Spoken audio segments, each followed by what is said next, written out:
ever since Bernie has been dropped out of the race, there's been a lot of takes here and there floating around in the leftosphere from everybody and anybody with a voice on the internet. Lots of people have been giving their 2 cents. Lots of people have really stupid 2 cents to give, and I don't care for any of it. But one of those people who I think have been giving really terrible takes on this has been someone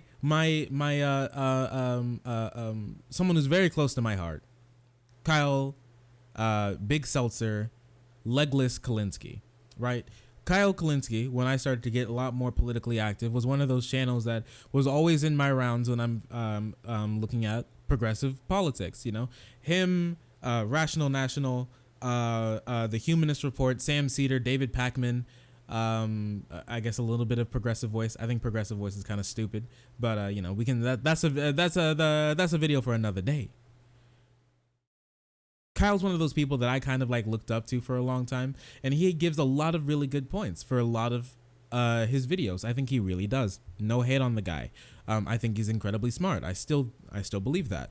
But when it comes to this, I feel like he's acting extremely emotional, and not thinking very clearly when he's delivering his points. They sound really good. It sounds like really good rhetoric. It's really good rhetoric, but it's not good. It's not a good thought process. It really isn't.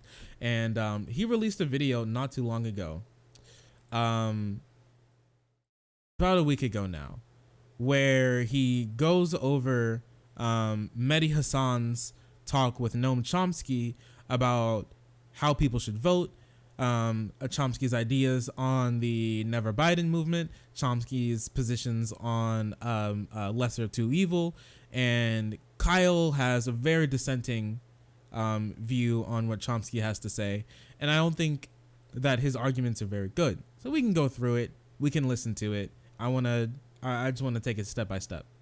Noam Chomsky weighed in on people who refuse to vote for Biden. He spoke to Mehdi Hasan here, and I'll let him speak for himself, and then I'll respond. So you've talked very eloquently there about what's at stake. You summarized some of the issues for the second term of Trump. You say it's time to get rid of the malignancy in the White House. What do you then make of this very boisterous, very online, never Biden movement that we're seeing from some on the left, from some former Bernie people, including his own former national press secretary, some left-wing social media stars? What do you make of the never Biden movement? Well, it also brings up some memories. The early 30s in Germany, the Communist Party, following the Stalinist line at the time, took the position that everybody but us is a social fascist. So there's no difference between the Social Democrats and the Nazis. So therefore, we're not going to join with the Social Democrats to stop the Nazi plague. Which honestly, I didn't know about until I started like doing a lot more research into like the Bernie and or bust movement sort of thing, like sort of idea. And it's honestly like super analogous to what happened to the Weimar Republic. It really is. The Stalinists didn't want to ally with the Social Democrats because they saw them as social fascists as well. And they fought each other. And then the fascists came to power and Hitler rose to power. And then they were all dispatched of. Now, I don't think that's going to happen in the U.S. Like Trump's going to get a second term and then all hell will break loose. And fascism will reign for 100 years, and everything will be destroyed. Probably not, no. But it won't be good for the country. I'll say that much. We know where that led. Okay. There are many other cases like that, and I think we're seeing a rerun of it. So let's take the position, never Biden. I'm not going to vote for Biden. But there is such a thing. There's a thing called arithmetic. You can debate a lot of things, but not arithmetic. Failure to vote for Biden in this election in a swing state amounts to voting for Trump. Takes one vote away from the opposition, same as adding one vote to Trump. So if you decide you want to vote for the destruction of organized human life on Earth, for the sharp increase in threat of nuclear war, for stuffing the judiciary with young lawyers who will make it impossible to do anything for a generation, then do it openly. Okay, so yeah, that's what I want. But that's the meaning of never Biden. Now, I have nothing but unending love and affection for Noam Chomsky. Honestly, he's one of the biggest influences on the way I think. I read a bunch of his stuff when I was younger. I watched a lot of, videos, lectures, interviews he gave early on YouTube. And he's just a really special guy. And, I don't want to be too hard on him here. However, I do find it interesting that Mehdi Hassan, who doesn't agree with not voting in this election, he's going to vote for Biden. He's not inviting on somebody who is taking that position to have that conversation with them. He's inviting on somebody who vehemently disagrees with that position, Noam Chomsky, and then Noam Chomsky goes out there and tells people who aren't going to vote for Biden why they're doing it and what they believe. Instead of you telling me what I believe, you just ask me, I'll tell you. And that's one thing I really can't stand is that You've already said what you believe. And lots of these people believe the same thing, that Biden and Trump are bad, so you're just not going to vote for either of them. Like, I don't know how else to boil down the talk. Like, it's pretty in the name, Bernie or bust. You either get Bernie or you just don't vote. Like, that obviously means that you think that both the candidates are bad, so you just don't want to vote for them. Like, I don't know what else that he could say. He acts like that Chomsky is gaslighting him or something, and acting like he's saying something so contrary to what he believes that it's completely disingenuous. Hassan probably doesn't want to bring on people because he just wants to push this very specific point that you should be voting for Biden, and I think that's fine. You do that. You haven't brought on you haven't debated anyone on this point. You go through your Twitter rants, and then you just shut up after that. You don't have anybody on your show. I'd love to see Kyle try to debate someone who's competent at holding points on Bernie or bust. I'd love to see it because I know he'd get wrecked, and I think he knows he'd get wrecked too because his points are not logical, they're emotional. Like, all Bernie or bust is completely emotional. It's an emotional stance that Bernie didn't win, so you're upset now and you don't want to vote for anybody else. And you post hoc rationalize that from that point backwards, and that's how you get your arguments for it. And that's where all these arguments spring from. But the roots of this weed is always an emotional stance that you just don't want to vote for anybody but anybody who's not like Bernie, or in this specific case, Bernie himself. There's a lot of talk about, the position I'm taking in this election. There's a lot of talk about it going around, and pretty much none of it has accurately characterized my beliefs. None of it.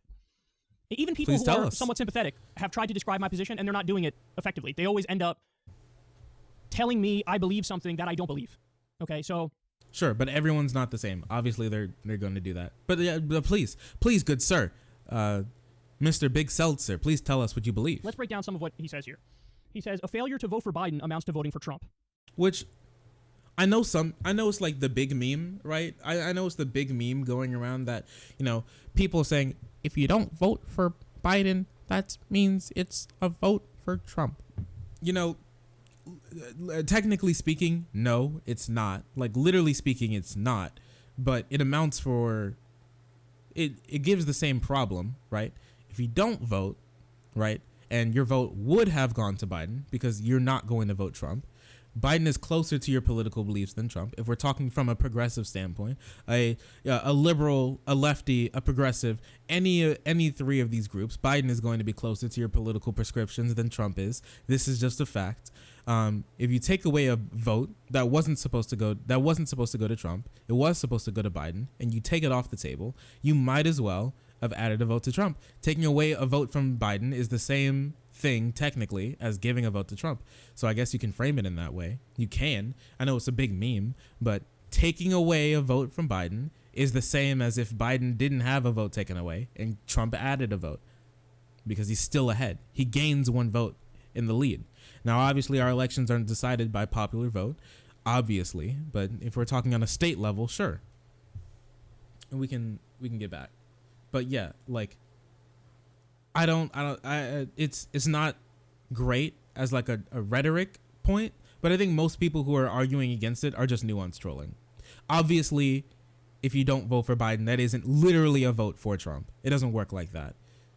But if we're speaking in a literal, if we're speaking in a popular vote sense, if you take a vote away from Biden, it's technically the same as giving a vote to Trump. Now, you could assert that, but it's not true. A vote for Trump is a vote for Trump. There's a reason why I'm not voting for Trump, and there's a reason why I would never vote for Trump. I don't want to vote for Trump. I disagree with him. I give you 1,000 things that I disagree with him on, and I've argued against him consistently on this show. So, I've laid it out before, but that 2017 GOP tax cut law, 83% of the benefits went to the top 1%. This is just, standard Republican politics on steroids. I'm under no illusions about who Donald Trump is and how he functions and what he's fighting for. We famously spoke about an issue on this show that it broke the record for least popular legislation ever implemented. Trump signed that bill. It was a bill, I forget the exact number. It was either a 6% approval rating or a 9% approval rating, and the bill totally got your internet privacy rights. That's another thing. Trump has repeatedly deregulated the marketplace and destroyed the Consumer Financial Protection Bureau. So he's serving the rich. He just assassinated an Iranian military commander, which of course pushed us to the brink of a hot war. He increased drone strikes. Yeah, I think a lot of people like forgot about that. When I'm talking to Bernie or Busters, I feel like a lot of them forgot about how Trump just kind of like blasted a foreign leader on allied territory, and we just kind of like forgot about that. We just forgot about it. We forgot that we were almost in like that we were creeping up towards nuclear war, or like another world war. We just forgot that we were just creeping up towards one, just for the memes, you know. People just don't remember. There's just so much going on. 432%. He pulled out of the Paris Climate Agreement. I can go on and on, man. There's a reason I'm not voting for Trump. But he says a failure to vote for Biden amounts to voting for Trump. Let me give everybody a handy voting guide so they understand what each vote. Now he's gonna go through his like his cringe nuance troll. Well, a no vote is a no vote, and a vote for Trump is a vote for Trump, and a vote for Biden is a vote for Biden, and a vote for Howie Hawkins is a vote for Howie Hawkins. You know, like obviously, technically, sure, yes, but if you take away a vote from Biden, from someone who is closest to his political prescriptions, then it's equal to if you gave Trump a vote. These are the same things. If you take a vote away from one, it's the same as giving a vote to another, because the lead expands for the one that didn't have a vote taken away from them. That's how it works. Now, sure, like I said, it's not the best rhetoric tool, but to get people thinking in a different direction, I think is probably better. But this is just nuance trolling. It's not getting at people's actual point. Vote means, okay? Yes, we'll skip it. People who are badgering the left are refusing to engage honestly on the topic. They're refusing to accurately describe what your beliefs are, and they're refusing to accurately engage with it. So this video is just like a circle jerk for Bernie or Busters to make them feel better after they lost every single debate online from people arguing from like a utilitarian standpoint of why voting for Biden is better than letting Trump win. And they have to crawl back to this secular talk video to go, yes, they have no clue how I feel. They just don't understand. We have to burn the system down. It doesn't make any sense. Why would they do this? Noam Chomsky would rather tell you what you believe and insult you than listen to what you're saying and then give a real response. And people have already listened. It's not like Noam Chomsky doesn't have real responses. If he were to actually engage in this conversation honestly, he'd have perfect responses, and we could go back and forth, back and forth, back and forth. But instead of doing that, what does he do? He just asserts that you're doing something that you're not going to do. There's not a single person I know who's not voting, who views what they're doing as a vote for Trump, and who thinks what they're doing is a vote for Trump. It just doesn't exist.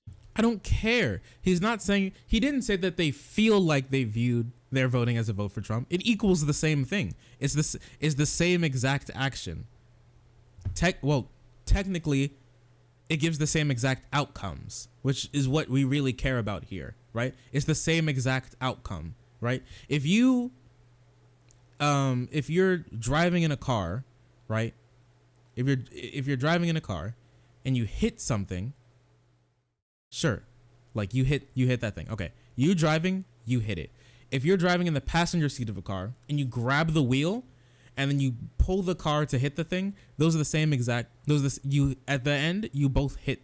At the end of both actions, you still hit something with the car, right? Even though one of them you're not driving. If you make an action that's equal to another action, we can basically say that they're the same thing. We do this in math. When you see two equations that equal 0, right? They're technically the same equation. They mean the same thing. They mean the exact same thing. It leads you to the same point, which is at this, it would be Trump winning. Both not voting and voting for Trump increases the likelihood. If we're speaking from like a left-wing perspective, not voting and voting for Trump will equal the same outcome, which is a greater likelihood of Trump winning. This is simple. This is simple to understand. They don't want to understand it because it makes them feel bad, because they know they're doing something wrong. They know that they're wrong, and they don't want to feel like they're wrong. They want to feel like all virtuous, like they're standing up. They're standing up to the big mean DNC for shutting the burn down. So they're gonna exact revenge on the system that wronged them so.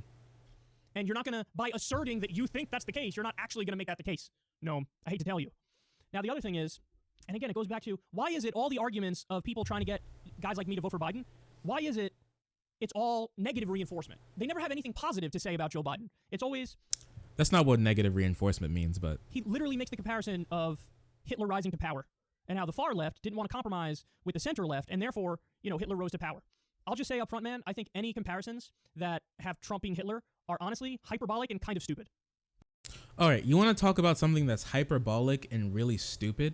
How about when Kyle was arguing with Mehdi Hassan on Twitter, and he literally said, choosing between Biden and Trump? More like choosing between Richard Spencer and David Duke. Really, dog?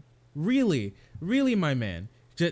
Donald Trump and Joe Biden is like the same. They have the same ideological difference as David Duke and Richard Spencer, two white nationalists. Really, my man. Now that's not hyper reductive, is it not? Is it really not? Wow, incredible. The Kyle Kulinski, big brain, a deliverer of the truth, right here for you all, ladies and gentlemen, on display. That really, maybe. Sorry, it just hurts. That's really stupid. Pointing towards history for an analogous situation that happened to the Weimar Republic in Germany, where two left-wing parties didn't want to coalesce to crush a right-wing insurgency because they felt like their differences were further apart than their interests are. So they didn't work together, and they both lost and got killed and destroyed. It's not analogous to two left-wing parties, basically, feeling like their disagreements are further apart than their agreements are close, letting someone who elects literal white nationalists to high ranks of office, people who want the destruction of the institutions that they're the head of. Who's it? Rick Perry, some like smooth brain, who's the head of the EPA, who spent his whole career arguing that the EPA shouldn't even exist now, and now he's the head of it. This is really our differences are further apart than that. It's really a David Duke and Richard Spencer situation we got going on here, isn't it, bud? Sorry, and again, I have nothing but love and respect for Noam Chomsky, and he's a brilliant man. But I think he knows how lazy and ridiculous that is. Donald Trump is a monster. Donald Trump is terrible. I can give you 1,000 things he's done that are terrible. But as a general rule, I hope everybody's sitting down for this one because it's going to blow a lot of people's minds, okay? As a general rule, I think people who are taking, Chomsky's approach, people like Mehdi Hassan, they overestimate how bad Trump is, and they underestimate how bad Biden is. And I think he's underestimating how bad Trump is and overestimating how bad Biden is. Biden's shit tier, all right? Biden's garbage. Biden probably was the worst candidate running out of all of the candidates. I feel like Biden, for like all the candidates running, besides like Delaney, I didn't like, but I didn't hate as much as I hate Biden. Biden's a horrible human being in his heart, a terrible legislator, and someone who I don't want to be the president. That being said, our similarities are closer together than our differences than our differences are far apart.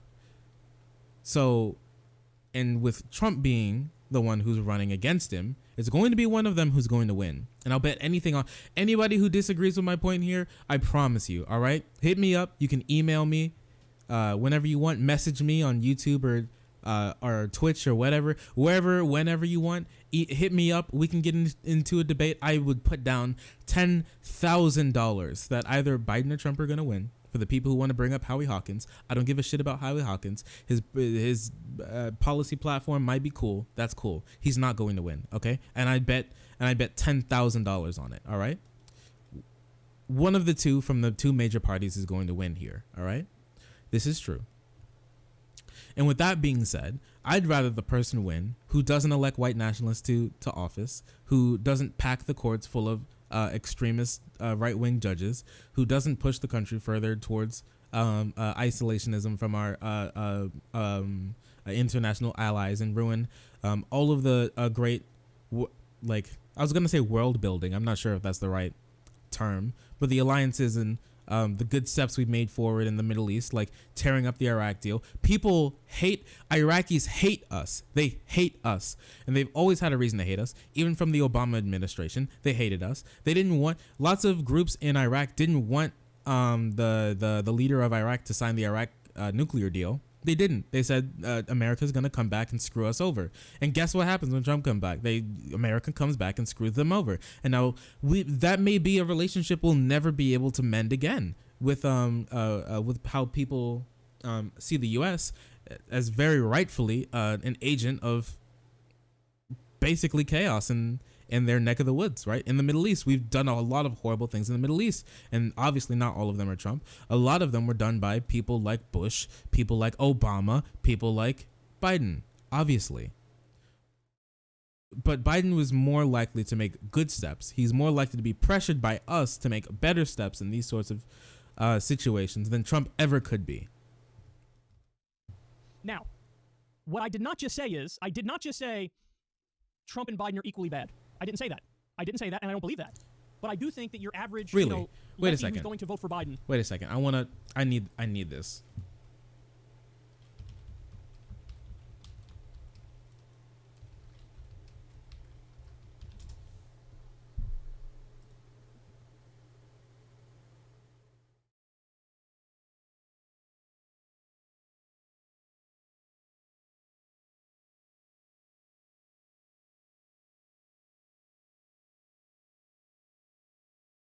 I did not just say Trump and Biden are equally bad. I didn't say that, and I don't believe that.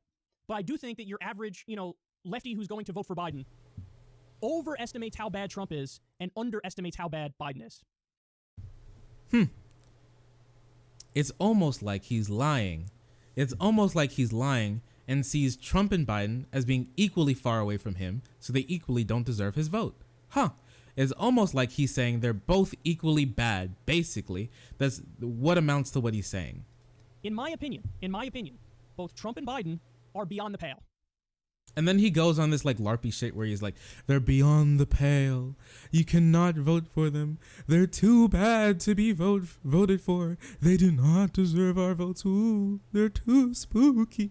Listen, all right? Like I said, Biden's a shitlord, all right? He hates the young people and young people hate him. It's perfectly balanced as all things should be. He's a piece of garbage. He doesn't have good foresight. I don't even think he has a good head on his shoulders. He's just waiting to get off stage to suck down his jello. His advisory team is basically like babysitters trying to make sure he doesn't say something stupid enough to make the rounds on TV. He's terrible. He's a terrible candidate. He's probably one of the worst. He's bottom 3 candidates that we're running. Bottom 3, all right?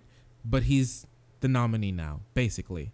He's the preemptive nominee. He's probably going to be 98% sure he's going to be the nominee now, all right? And one of them's going to win. And one of them's closer to my political beliefs than the other one. So, in that case, I think the one who's furthest away from my political beliefs and is actively destroying the country. We just watched a clip of Trump literally telling people to inject Clorox bleach directly into their veins like a heroin addict on the street, scratching and shaking to try and get corona out of them. The people who are scared and have nowhere to turn to watch their president, arguably one of the most powerful men in the entire planet, talk about how injecting bleach into your veins is something that we shouldn't wait for doctors' approval of, I think that the other guy is probably a little bit better. And what I mean by beyond the pale is so egregiously bad that I can't force myself to vote for either one of them. I think they're both beyond the pale. I think it is true that Biden is not as bad as Trump. I think there are more areas where Biden isn't as bad as Trump. But I also think that there are some areas, as few as they may be, where Trump is a little bit better than Biden. And I've been given a few of them over the past couple days, but Biden was bragging about how he would have implemented TPP. He's in favor of...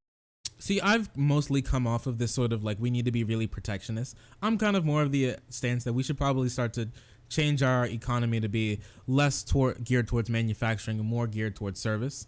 I think that's probably going to be best for us, like in the long run, because manufacturing just isn't going to come back. There are studies that have been put out that people wouldn't pay 1 cent more. Mind you, listen. I love to buy American. I do when I have the chance. But there's studies that come out to say that Americans, red-blooded Americans, corn dog eating, American flag waving, rootin' and tootin', full-blooded Americans, okay, wouldn't pay 1 cent more for an American-made product over one made overseas. This is just how we work. People want the cheapest products possible. That's how we work, and I don't blame them with wages being so low as they are. How wages have been stagnating basically since the 1970s. Haven't been keeping up with inflation. Haven't been keeping up with productivity. People are living off worse than they did years ago. Even though the economy has expanded, it hasn't been doled down to the lower classes, right? So it's harder for people to purchase. So now you can walk into a home. Now that manufacturing has moved out of the United States, you can walk into a home, right? That's pretty not super well off. What, they have appliances, they have a flat screen TV. They may not have the best things in the world, and it may not be the most up to date, but it's there, right? And if they bought American, if they had to buy American, they probably wouldn't be able to. We're going to have to ration. We'd either have to be okay with our manufacturing moving out and not buying American and changing our economy, or working with less. And people hate believing that they have to work with less. They hate it. They hate the idea. It makes them cringe here in the United States. We don't like that. We don't want to believe that we should have to settle for less. We don't want to. We're the most powerful nation in the country. Why? No, we are the. You know what? The U.S. We are the most powerful nation in the country. We're the most powerful nation, in arguably in the entire world. Why should we have to settle for less? So we go for the least expensive product. That's just what we do, and we can't have both. China's going to have the same situation they're having it now, where they're having their manufacturing sapped to Africa, because Africa's on the come up, boys. They're going to be in the same situation we are, and we should probably start to move away from it. That being said, I don't know what Kyle's getting on this about. Like, the TPP wasn't terrible, it wasn't great, and I don't think that the problem was that we're moving our manufacturing away. I think the problem is that we're not doing it in a way to compensate for the lost jobs. We're not compensating for the people who lose their jobs and compensating for the towns that have those jobs moved away. Some areas, like in Chicago, lived off of iron. They lived off of production, like car production. When those close, people don't know what to do anymore, and those cities get run down because nothing else can really move in, because we weren't smart enough to change our economy fast enough to keep up with the change. We've always we came up being an industrial country, and we think we can be that forever. We can't. We really can't. Of TPP, Trump at the very least scrapped that deal. He took some of the provisions of TPP and put it in his new NAFTA, but he did scrap the original TPP. He was right about that. Wait, so he scrapped TPP and then just did TPP again, but then put it in NAFTA. Amazing. He's also right about trying to pursue so he's better. North Korea. Biden famously in the debates was talking about how we should be more hawkish with North Korea. More hawkish with them. I don't think we should do anything with North Korea, personally. I mean, who cares? They're not going to do anything. They can't do anything. The nation that they want to conquer to their south is backed up by gunpowder that is orders of magnitude stronger than them. They're not stupid. What they care about is self-preservation. So they're not going to do much. And I mean, if you want to be more hawkish towards North Korea, I have no clue what Biden said there, but I don't think doing a photo op with Kim Jong-un and getting literally nothing in return the day after they start shooting missiles over Japan, I don't think that was really like super great. Trump, pardoning Alice Johnson and doing the First Step Act. As much as I hate Trump, he was right on those things. I don't think. Do you think that was something like Biden is not going to do? I mean, I see this a lot when Bernie or Busters come across my chat. All right, when they looking for a beating in my chat, they say, well, Trump did this good thing. Well, do you think that someone like Biden wouldn't? Do you think like some other like Democrat wouldn't do that good thing? I mean, Democrats still have a constituency. They don't always care about their constituency, but they have to capitulate to them every once in a while. I don't think like political pressure would be big enough. I don't think that wasn't something just Trump came up with. Trump didn't come up with the First Step Act. He just signed it. That's all he did was sign it. Like, I don't think that was going to be something that Trump, that like someone like Biden or Hillary or Bernie or Buttigieg or Harris or Warren weren't going to do. They're all going to do that. Like, I don't think he should give credit for not shitting the bed. like all of these people are just giving Trump credit for doing something that he should have done in the first place, right? It's like when you're like a little kid and you're like, hey mom, I used the toilet. I didn't piss and shit all over the floor. Are you proud of me? And obviously mom says, yes, I'm proud of you for not ruining my carpet again, Jimmy. But I just don't think we should be giving the man so much praise for something so basic that he shouldn't have been doing that gives him a leg up on the Democratic candidate. Maybe that's just me. Now, this is not me making an argument for Trump, because I just told you they're both beyond the pale. They're both war criminals. They're both rapists. They're both beyond the pale. And I don't even think that they're the same. I think. See, when you both put them over the line for you, beyond the pale, over the line, whatever the hell that LARPy dumb shit is supposed to mean, you're essentially saying that they're both the same, because effectively they're both the same. Maybe you have like little nuances. Well, maybe Biden's better on this and maybe Trump, I guess, is a little better on that. It doesn't really matter, because effectively they're both the same to you in your heart. Is that you don't want to vote for them. So it doesn't really matter that you're gonna like go back and be like, well, I didn't say they were the same. I just said they were the same as same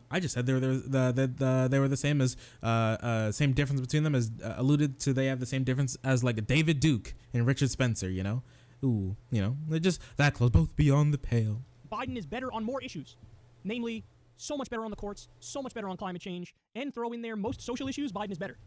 So I don't think they're the same. I think Biden is slightly better than Trump. There are a few issues where Trump is better, but Biden is slightly better overall. But I think they're both beyond the pale, to the point where I'm not going to cast a vote for a war criminal rapist. I'm not going to cast a vote for somebody who voted for the Iraq War and voted for NAFTA. This guy's responsible for outsourcing so many jobs and ruining. Yeah, I mean, that sucks. That's not something Trump wasn't going to do. Trump hasn't stopped that. I don't know if you knew, but like outsourcing has increased under Trump. It's increased, okay? I don't care if he talks a big game about how he doesn't like it. It doesn't matter. I don't care. It not only did it increase, it was going to happen anyways. And I don't think they're both beyond the pale. Biden's garbage, and I wouldn't vote for him in most any other situation. But in this case, if I had the choice, obviously I was going to pick Biden, because I don't want Trump to get another presidency. I don't think that letting Trump get another presidency, get another 4 years, is morally neutral. I don't think not voting in this election is morally neutral. I don't think it is. I can understand why someone wouldn't. That doesn't make it morally neutral. It's not. It's wrong. It's morally abhorrent. People's lives. He's responsible for hundreds of thousands of dead Iraqi civilians. He has their blood on his hands. So I'm not going to vote for that guy. I'm also not going to vote for the guy who's continuing the Iraq war, continuing it, Trump is, as he pretends rhetorically like he's against it. Huge charlatan, con man, fraud. But again, my point is, these guys overestimate how bad Trump is and underestimate how bad Biden is. Oh, just the complete opposite of what you do. Cool. And they also somehow, for whatever reason, have convinced themselves that Biden is not beyond the pale, when I think he's beyond the pale as well, just like Trump is beyond the pale. And again, I would love it if we could have, a conversation with these people in which they don't strawman us, but I've yet to see that take place. I don't think I've strawmanned you once, but you've seen the strawman the opposite position a fair number of times. What I'm really interested in, really, is understanding, like, what's the game plan here? Like, what's the plan? How do you plan to move forward if this actually goes through? Because I see no good, like, way forward if we take the burn your bus route. I've yet to see that take place. Every single conversation with these people is like, they tell you what they think you believe. And then when you respond, you're like, no, you're not really stating that properly. And the other thing is, I'm not evangelical in my position. That's the other thing. Like, people have this weird sense that, like, I'm trying to convert people to my viewpoint. I'm not. I'm really not. I'm not evangelical about my position. I'm not.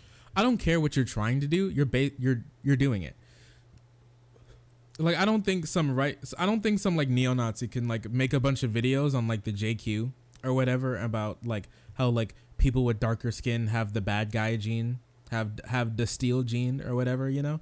I don't really care if their goal in their heart is to convince people. They're spreading bad rhetoric, they're hurting discourse, and they're making the world a worse place. This is exactly the same thing that you're doing. Like, I don't care what your main goal is. My main goal is to just spread my as a public figure with the better part of 1 million subscribers. making video after video after video about how I'll never vote for Biden. I'm not trying to convince people, bro. I don't give a shit what you're trying to do. You're doing it, and I don't like it. A zealot. I'm just telling everybody this is what I'm going to do. I'm not saying, hey, this is what I'm going to do, and you better do the same thing. No, I don't care what you do. You do whatever the hell you want. So that's another thing that's like, it's like a weird. There's this assumption. See, this I just don't get it. I don't know if you're like if you actually care about these things. I don't know how you can say I don't care how you vote. How can you say that? How can you say I don't care if like Trump gets another presidency? How can you do that as a self-described progressive? How can you do that? How does this help the progressive movement in any way, shape, or form? How? I'm genuinely curious. I'm so incredibly surprised that someone that I would look up to is like says something like this incredibly dumb. That like I must be trying to convert people to my way of thinking. No, I don't care. And the other thing is, I don't go as far as some other people in my position in that what I'm doing is not strategy. Like that's the other thing. People are saying like, oh, Kyle's strategy is if you don't vote, then you force the Democratic Party to take you more seriously and you might get more of what you want. I mean, that might happen, but I doubt it. But either way, the reason I'm doing it is not strategic. The reason I'm doing what I'm doing is it's a principled thing. It's not strategy. See, this is even worse. This is even worse. He's acting like this is better. This is far worse. This actually, honestly, this is the worst position he could possibly take. This is worse than thinking this is strategic, because at least the people who think that this is strategic have like a goal. They have a goal and they have like a way they think they can get there, and they're thinking smart and they're trying to help people in the end. Kyle doesn't even care about that. He doesn't even care what happens now. He's just blackpilled. Kyle is blackpilled now. We've reached punished Kyle, blackpilled Kyle. I just don't understand. He's like, this is just pure emotion. He's not making any logical arguments anymore. It's just like, well, I feel like I shouldn't, so I'm just not. Yes, I know Trump elects white nationalists to office, and yes, I know Trump is worse for the environment, and yes, I know Trump is actually worse for Middle East relations, and yes, I know Trump is worse for all foreign relations, and yes, I know Trump is better on is worse on healthcare, and yes, I know Trump is worse on this and that and this and that. But I mean, that one time when he scrapped a bill I thought was bad, and then he just used part of it in like another bill. Into another relation, I guess that was good. Like, what the hell are you talking about, dude? Get a grip, my man. Holy crap. He's not even thinking strategically here. He has no game plan. He's just like balls to the wall. Just forget it all, throw it all away. It doesn't matter anymore. He's just blackpilled. He's just completely blackpilled, and he has no want to go any further. And he's just like, well, for principle, I guess I'm just not going to do anything here. And like probably one of the most important elections we're going to have in the near future, the foreseeable future, maybe our lifetimes, who knows? This is just incredibly sad to me that he's going to try and pass this off as some sort of like righteous position to take at a time like this. It really isn't. It's not. Don't act like this. Don't be a Kyle. Don't be Kyle, okay? Don't be him. Think a little bit longer on this. If you want to, anybody who's watched this, if you want to contact me, hit me up. If you don't agree with this, I promise you, there are no good arguments for Bernie or bust. None. Zero. There's not one. They're all just glass houses on a foundation of your personal incredulity about how you don't like Biden. That's it. That's all it is. There's no logical argument that follows if you are progressive and you've dedicated your political advocacy for helping marginalized communities and making the world a better place and move it left wing for not voting for Biden. There's none. Not a single one. I promise you that. Not one. At this stage where Biden is the presumptive nominee, there's no good argument for it. None. And I'm going to stand by that. In all the arguments that I've had, I have yet to find someone who's made one single good point that can like stand and say, hey, this is probably why we shouldn't let Biden win and just let Trump win, if that's the case. Because I'm not going to be like, oh, you voted for Trump if you didn't vote at all. You didn't, but the outcome of your action amounted to the same exact thing, which is Trump winning.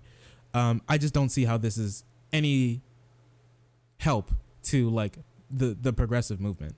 And with like black pill Kyle walking around with his legion of dumb fucks parading around Bernie or bust like it's some sort of like trophy and thinking like they're doing something good, is deleterious to like actually improving the world. I don't see how he can sit here and believe in this 23-minute video that he's making any good points whatsoever. I just think it's crazy. It's insane to me. I just don't get it.